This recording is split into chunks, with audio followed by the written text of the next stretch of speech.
Olá, meus amigos, eu sou Norberto Peixoto, estamos no grupo de Umbanda Triângulo da Fraternidade e mais uma vez vamos conversar com aqueles amigos, com aquelas pessoas que são simpatizantes ao nosso trabalho, na Umbanda que nós praticamos, com toda a nossa comunidade que frequenta o templo do grupo de Umbanda Triângulo da Fraternidade, que acompanha o nosso blog, nosso canal no YouTube.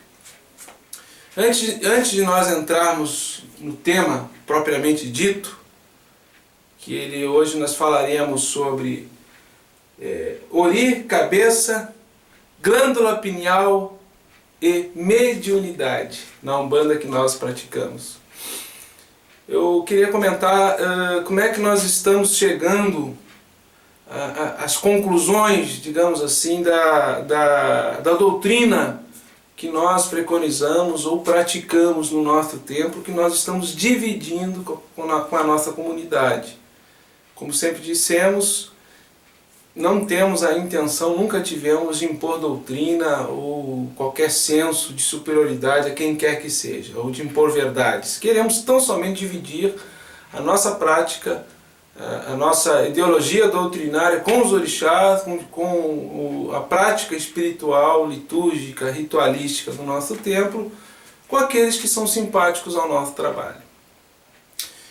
Nós fizemos, na formação do nosso rito, da nossa liturgia, nós fizemos algumas ressignificações, algumas reelaborações, dentro de, digamos assim, diversas doutrinas, numa convergência para uma prática de Umbanda que se dá internamente no grupo de Umbanda Triângulo da Fraternidade. Especificamente quanto à teogonia dos orixás, na sua raiz, na sua origem nagô e yorubana, nós fizemos algumas releituras, algumas ressignificações, interpolações doutrinárias, cosmogônicas, para chegarmos na elaboração dos nossos ritos, das nossas liturgias, dentro de uma orientação espiritual dos guias que nos assistem, as entidades dos mentores astralizados que nos assistem. Vocês poderiam me perguntar, mas Norberto, que autoridade você tem para fazer isso? Eu não tenho nenhuma autoridade. Não sou dentro do universo da Umbanda, autoridade externa eu não tenho nenhuma. E não busco legitimação pública. A gente aqui tem tão somente a intenção de dividir o que nós praticamos. Não estamos buscando legitimação de quem quer que seja. Porque a gente sempre lembra que na Umbanda não tem um Papa, não tem um livro sagrado, não tem um poder central, não existe um Vaticano na Umbanda. Cada casa com seu dirigente, com as suas entidades, estabelece o corpo rito litúrgico que satisfaz aquela comunidade, que congrega, aglutina aquelas consciências em torno do mundo espiritual, no trabalho caritativo. Então eu não tenho autoridade nenhuma. Assim como ninguém na Umbanda tem uma autoridade de falar pela Umbanda sobre todo. Estamos tão somente dividindo uma parte rito litúrgica interna. Aí, como dirigente, como zelador dessa corrente interna, sacerdote, dirigente, zelador, fundador dessa corrente interna, eu tenho autoridade através dos guias que nos assistem e da mediunidade, para a organização rito litúrgica cerimonial de todos os trabalhos que se dão dentro do nosso templo de Umbanda. E, afora esse aspecto, a mediunidade, ela extrapola uma encarnação, quer dizer que nós já viemos de outras encarnações num processo de formação contínua e constante. E um zelador, um dirigente, um sacerdote, ele não se forma simplesmente pelo fato dele fazer um curso. Se ele não tem esta estruturação psíquico-emocional, mediúnica, de profundidade espiritual que extrapola o mundo físico, o mundo temporal, tridimensional, ele não vai conseguir suportar a manutenção de uma egrégora, ele sendo dirigente, se ele não tem essa formação anterior espiritual de outras encarnações, independente de curso de sacerdócio que ele venha fazer. Por que eu estou dizendo isso? Porque às vezes as pessoas nos questionam, né, em relação a esse assunto. Então é bom a gente esclarecer que tudo que nós falamos aqui, a gente divide que é do portão, da porteira de entrada do nosso templo, da nossa vivência interna. Não temos autoridade, né, externamente de falar em nome da Umbanda ou de quem quer que seja, ou de impor verdade. Agora, aqueles que são simpáticos ao nosso trabalho, têm um livre-arbítrio, têm o seu discernimento, a sua vontade de refletirem, tirar as suas conclusões, né, dentro daquilo que estão buscando em termos espirituais. Tivemos, num determinado momento da nossa caminhada,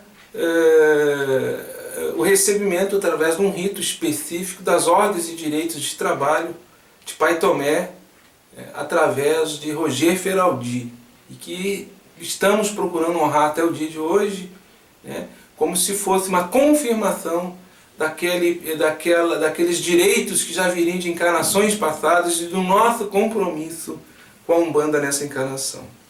Mas, feitos esses pequenos esclarecimentos, vamos ao nosso tema de hoje. Ori, cabeça, mediunidade. Eu fiz um esqueminha para a gente compreender melhor. A gente vê muitas pessoas, muitas vezes chegarem ao nosso templo, que procuraram fazer a cabeça, saíram da Umbanda, foram para outros cultos fazer a cabeça, no sentido de fortalecer o seu tônus mediúnico, fortalecer a ligação com seus guias e continuarem trabalhando na Umbanda. E o que a gente tem notado, os consulentes que têm chegado à nossa casa, os consulentes têm chegado em desequilíbrio. Malformação, iniciações mal conduzidas, sacerdotes muitas vezes mal preparados. Hoje a coisa é muito rápida. O pessoal entra na religião 2, 3 anos, 4 anos, quer abrir seu templo, já quer iniciar filho, já quer raspar, já quer consagrar. A gente vê isso com uma certa preocupação, em função da responsabilidade, da profundidade que isso envolve. Então, nós vamos explicar um pouquinho, dentro de uma raiz nagô e urubana que nós seguimos com os orixás, vamos tentar fazer uma releitura, uma ressignificação, dentro do que a ciência nos diz hoje em relação à nossa cabeça, ou à nossa mediunidade. Vamos lá? Teríamos Ori cabeça. Nós teríamos Orioté, que seria a cabeça física. Ori Inu, seu duplo espiritual, né? O mundo interior espiritual ou o duplo espiritual. Nós teríamos um duplo no mundo espiritual, né? O que os ocultistas explicariam como duplo etéreo. Nós temos nas filosofias orientalistas o corpo astral, né? Então isso não seria novidade. Não seria novidade isso aqui. No centro da nossa cabeça, nós temos a glândula pineal, que seria o centro orgânico da mediunidade. Hoje a ciência já comprova isso aí por leitura de ressonância, né? A glândula pineal no centro da nossa cabeça é a caixa de ressonância da nossa mediunidade. Então, no centro da cabeça está uma glândula no tamanho de uma ervilha, que ela é a caixa de ressonância do mundo perceptivo, do mundo sobrenatural, do mundo dos espíritos, né? O médium, ele forma ao longo, no entorno da glândula pineal, um campo de cristais de apatita. Cristais de apatita, que durante o intercurso mediúnico, a conexão com o mundo dos espíritos, forma campos eletromagnéticos, né? Na conexão no mundo dos espíritos ou com o mundo sobrenatural. Esse processo ele se dá de forma natural. O médium vem sensibilizado no seu duplo, na sua matriz, digamos assim, plasmadora, né, que é o perispírito, plasmadora do corpo físico, né, esse campo de força antes da reencarnação, ele já vem sensibilizado para formar esses cristais de apatita no entorno da glândula pineal. Muito bem.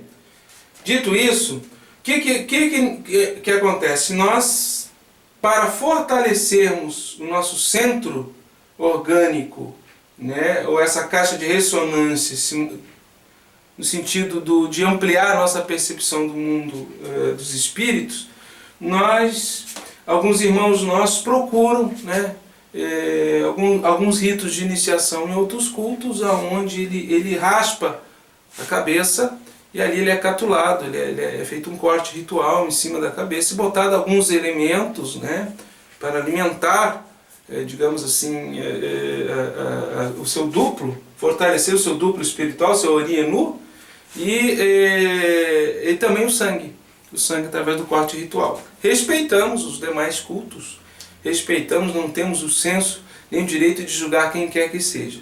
Em relação à Umbanda que nós praticamos, nós entendemos que isso não é necessário. O fato de você praticar um rito desse não fortalece o teu tônus mediúnico, não amplia o teu mundo perceptivo, porque a mediunidade ela é um impulso natural, orgânico, que já vem da sensibilização do teu corpo astral, né? Na formação do duplo etéreo, que ele é alterado, ele é potencializado nessa sensibilidade para fazer ligação com o corpo físico. Então nós entendemos sim que tem procedência na Umbanda que nós praticamos, um amaci, que seria um fortalecimento de ori com ervas maceradas, né? Alguns ritos com alguns elementos na natureza de fortalecimento da nossa mente, da nossa percepção, para maior clareza mental, ampliando a nossa percepção mediúnica. Mas acima de tudo é o autoconhecimento. É o autoconhecimento, o burilamento interno, você se oferendar, se conhecer para se oferendar de forma limpa, amorosa, para os guias, os protetores. Esperamos esclarecer um pouquinho dentro da nossa visão, do que nós praticamos. Isso aqui pode ser um tema polêmico. Para nós isso aqui é muito, muito claro, né? Da importância de entender a natureza, né? Hoje, à luz da ciência atual, fazendo uma ressignificação de uma teogonia que ela é milenar, essa teogonia dos Nagôs, ela vai retrocedendo no tempo até que ela se interpola, tem uma conexão lá nos hebreus antigos, lá no Antigo Egito. Né? Se nós formos estudar hoje, vários historiadores já fazem essa conexão, tem fortes indícios e nós acreditamos que ela seja verdadeira, porque a cosmogonia Nagô é muito na formação do universo, nesse intercâmbio entre o mundo espiritual e o mundo físico, ela é até muito semelhante ao que está na Bíblia, nos hebreus. Né? Basta a gente estudar isso aí. E os ritos sacrificiais são muito semelhantes aos antigos judeus, aos antigos hebreus, à era mosaica. Né? Então, trazendo para um valor presente, nós fazemos uma ressignificação em cima da glândula pineal, das informações que a ciência tem hoje, e aí dividimos, né, com a comunidade que nos é simpática, que você que é médium, meu irmão, se você está preocupado, você está querendo fortalecer a sua mediunidade com seus guias, procure, acima de tudo, o autoconhecimento. Procure a reforma íntima, procure identificar dentro de você aqueles apelos, né, do ego inferior que te leva a ser mais vaidoso, mais egoísta, mais invejoso, e tente te melhorar constantemente para que o teu templo interior esteja cada vez mais, digamos assim, burilado, mais desbastado, mais preparado para você se oferendar o teu ori, a tua cabeça, o teu centro da tua mediunidade, o teu espírito, o teu coração, o teu sentimento para os guias, para os protetores, para os orixás, para os falangeiros. Esperamos ter dividir alguns esclarecimentos dentro da Umbanda que nós praticamos e dentro desse processo de reelaboração, de ressignificação que nós temos fazendo dentro do nosso rito, dentro da nossa liturgia.